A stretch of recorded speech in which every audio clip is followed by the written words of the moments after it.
Allez, bonjour, bienvenue. Nouveau numéro de Valeurs Ajoutées sur Boursorama. Aujourd'hui, on revient sur toutes ces grandes questions que se posent les investisseurs en cette fin d'année. Bonjour Raphaël. Bonjour David.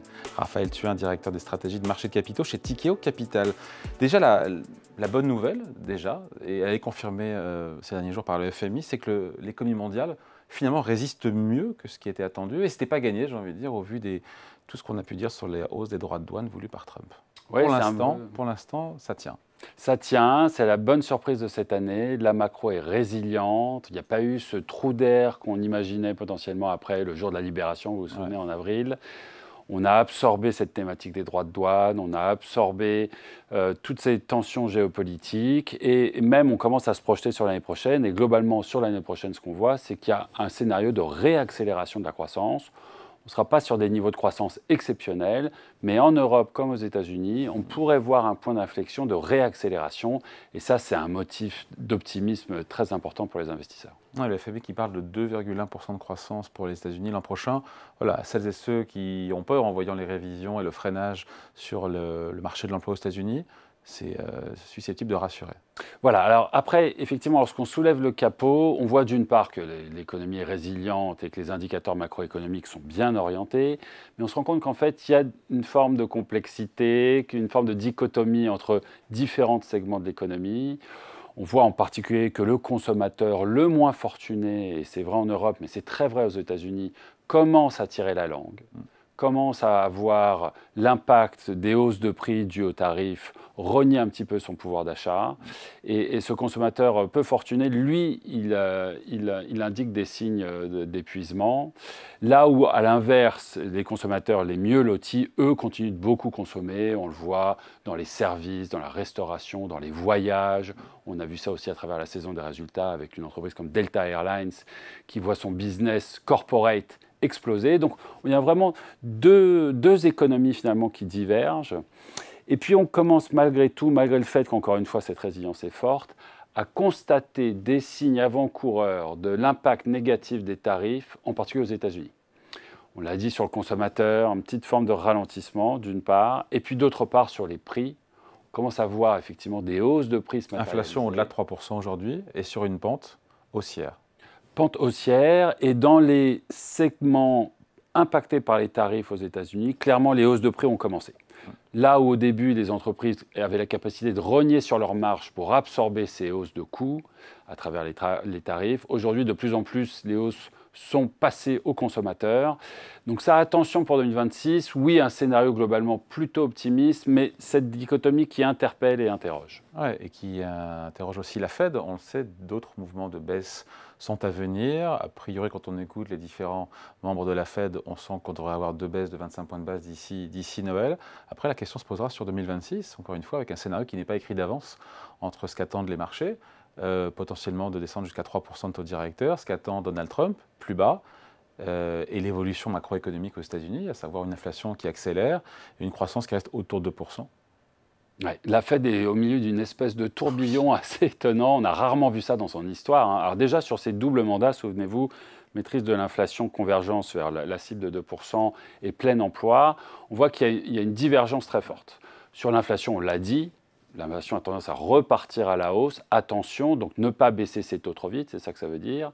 À l'inverse, sur l'économie, on se rend bien compte que les taux sont trop élevés, que finalement aujourd'hui la politique est restrictive à un moment où l'économie montre des signes d'essoufflement. Donc là, il y a une vraie divergence. Oui, mais avec une inflation qui accélère. Avec une inflation qui accélère. Oui. Donc va-t-on baisser les taux pour soutenir l'économie, augmenter les taux pour combattre l'inflation et soutenir l'emploi. Tout ça est assez divergent. Et évidemment, en plus, nous avons un chien dans un jeu de quilles. Il s'appelle le président Trump. Il met une pression politique très forte pour des baisses de taux qui probablement, à la marge, ou même un peu plus qu'à la marge, impactent la politique monétaire et les décisions du Conseil de politique monétaire. Donc, on sent bien qu'effectivement, il y a une forme de complexité. Le marché aujourd'hui est très optimiste sur les baisses de taux. Il anticipe une centaine de points de base sur l'année à venir. Il peut y avoir des scénarios de déception, de désenchantement. Et on sait que la politique monétaire pour les actifs risqués, c'est un facteur très important. C'est un carburant important. En même temps, 2026, c'est l'année où on change de président, avec un président... Donc, au revoir Jérôme Powell. Il y aura un nouveau président qui sera a priori, non pas à la solde, mais en tout cas qui, j'imagine, va écouter un peu celui qui l'a nommé. encore que ce n'est pas sûr non plus. Mais voilà, donc un gros aléa sur l'année prochaine, notamment sur la Fed, qui donc, dans les baisses de taux, on l'a dit, un carburant essentiel pour les marchés. Des marchés d'actions avec on revient un peu plus à court terme, des résultats d'entreprise qui démarrent de part et d'autre de l'Atlantique. On a eu il y a quelques jours LVMH avec une très bonne surprise. Globalement, on peut s'attendre à un bon cru, un bon millésime sur ce troisième trimestre. Ouais, il n'y a pas de grosse inquiétude sur l'idée qu'il pourrait y avoir un trou d'air sur la résilience des entreprises. On parlait de la résilience de la macro, mais la résilience des entreprises, leur capacité à générer des bénéfices, malgré ces contre-courants, on va dire, de géopolitique et politique, a été assez remarquable. Ça a été très vrai aux États-Unis, mais vrai en Europe aussi. Cette saison des résultats s'ouvre aujourd'hui, en ce moment. Elle va être très intéressante pour voir si cette tendance à la résilience et cette agilité, on va dire, des grandes entreprises perdure. Jusqu'à présent, les premiers signaux sont plutôt positifs. Alors, vous avez parlé de LVMH, et le luxe, c'est intéressant. Vous savez que ça a évidemment beaucoup sous-performé depuis 18 mois maintenant. Ralentissement de la consommation, du consommateur chinois en particulier. C'est un gros facteur de marché en Europe et en France en particulier. Donc très important de regarder si on ne serait pas sur un point d'inflexion sur le luxe. LVMH a présenté des résultats très encourageants, on va voir. Et puis on a entendu parler des banques, en particulier aux États-Unis. Et les banques, elles ont vraiment le doigt sur le pouls de l'économie. C'est une espèce de loupe sur ce qui se passe sur l'économie réelle. Et même s'il y a eu quelques point d'attention, en particulier sur la qualité du crédit. On commence à voir quelques grincements sur le marché de la dette et du crédit des entreprises, et en particulier des plus petites entreprises. Globalement, les résultats sont très bons jusqu'à présent. Donc ça, c'est encourageant. Ça permet de penser que potentiellement, oui, on est face à une saison des résultats qui devrait être positive et pourrait continuer à supporter les marchés. Et des valorisations qui sont quand même assez élevé, notamment aux États-Unis. Et ça fait des mois qu'on le dit, mais ça n'empêche pas les marchés actions de progresser. Oui, alors ça, c'est un peu le point noir pour l'investisseur aujourd'hui. D'ailleurs, quelles que soient les classes d'actifs, il y a une vraie prime à investir. Les valorisations sont élevées.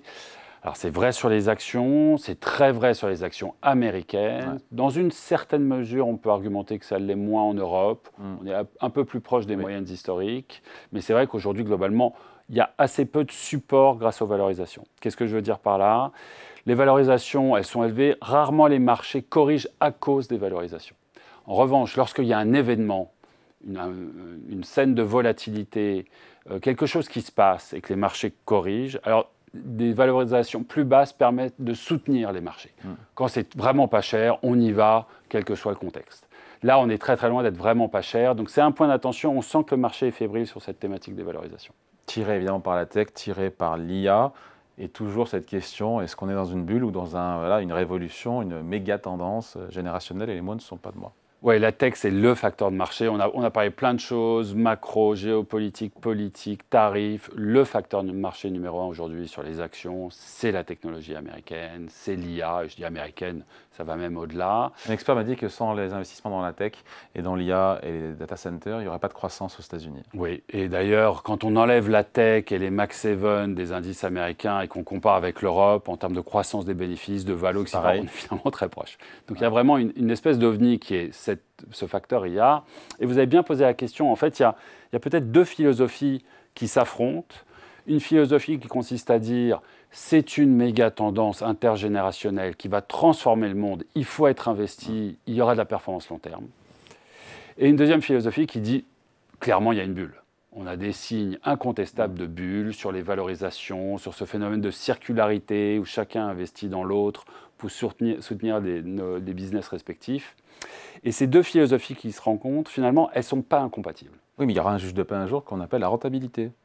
Quand est-ce qu'on pourra... Et pardon, je pose la question et je n'ai pas la réponse. ChatGPT, aujourd'hui, tout le monde l'utilise, c'est gratuit. Le jour, ça devient payant. Oui, et là, on est vraiment sur le cœur de la problématique tech. Finalement, au-delà de NVIDIA, qui bénéficie incroyablement de cette... Dans la rue vers l'or, ils construisent les pelles. Donc Ils construisent les pelles, et avec des taux de marge à plus de 50%, on imagine que c'est très lucratif. Donc effectivement, eux bénéficient, mais au-delà des NVIDIA, on a vu extrêmement peu d'exemples d'entreprises qui, dès aujourd'hui, bénéficiaient massivement de ces investissements dans l'IA. Donc le retour sur investissement pose question. Notamment, pardon, je vous coupe, mais Daron Acemoglu, professeur, je crois, au MIT, prix Nobel, d'économie est dubitatif sur la rentabilité, encore une fois, de ces tombereaux de milliards dans l'IA. Il y a énormément d'investissements, c'est ce que dit Warren Buffett. Les investissements, les dépenses d'investissement, c'est une source de mauvaise allocation de capital, donc de sous-performance. Donc clairement, il va falloir être sélectif. Énormément d'argent, évidemment, est dépensé. Très peu d'exemples concrets aujourd'hui d'entreprises qui nous disent « grâce à l'IA, mes marges ont augmenté » ou « j'ai pu… réduire ma force de travail, le nombre d'employés, etc. » On a quand même quelques exemples. Meta en est un. Meta, qui fait du ciblage de publicité en ligne, dit explicitement que grâce à l'IA, sa capacité à mieux cibler et donc à rentabiliser davantage ses produits est magnifiée. Donc, il y a des exemples. On se rend bien compte que ça va quand même très rapidement avoir des impacts sur l'économie, mais c'est vrai que les dépenses d'investissement sont telles et à des prix tellement gargantuesques qu'il y a un point d'attention. Donc on se dit quoi au final, Raphaël? Parce qu'on a pu parler aussi, avant de parler de quelle est la bonne allocation à court terme et à long terme quand on se projette, d'ailleurs c'est peut-être pas la même. On dit quoi sur l'or? Parce que l'or est au plus haut, on est à 4200 $ l'once, tout comme les bourses, tout comme les marchés actions. C'est assez rare dans l'histoire d'avoir les deux au plus haut. Ça te dit quoi? Ça dit qu'effectivement, il y a une espèce de phénomène de défiance vis-à-vis, on va dire, de la monnaie fiduciaire, de la monnaie imprimée par les banques centrales, qui là aussi interpelle. C'est assez remarquable. Parce que les messages sont contradictoires en apparence. L'or au plus haut, c'est qu'on est inquiet, les actions au plus haut, c'est qu'on est plutôt optimiste. Oui, tout à fait. Et donc, on dépasse ici le cadre de la valeur refuge stricto sensu. On est vraiment sur cette thématique que certains appellent le débasement. C'est cette idée que, finalement, la monnaie papier, la monnaie fiduciaire a perdu de la valeur ces dernières années. Elle a perdu de la valeur parce à cause de la dette et de l'inflation. La dette et l'inflation. Beaucoup de déficits, beaucoup de dettes financées par la planche à billets. Donc évidemment, la valeur de cette monnaie décroît. Une inflation qui va forcer les banques centrales en termes de politique monétaire. Aussi des indépendances de banques centrales, en tout cas aux États-Unis, qui sont mises en doute. Tout ça fait que finalement, on a une défiance. Est-ce que la valeur refuge, c'est le dollar?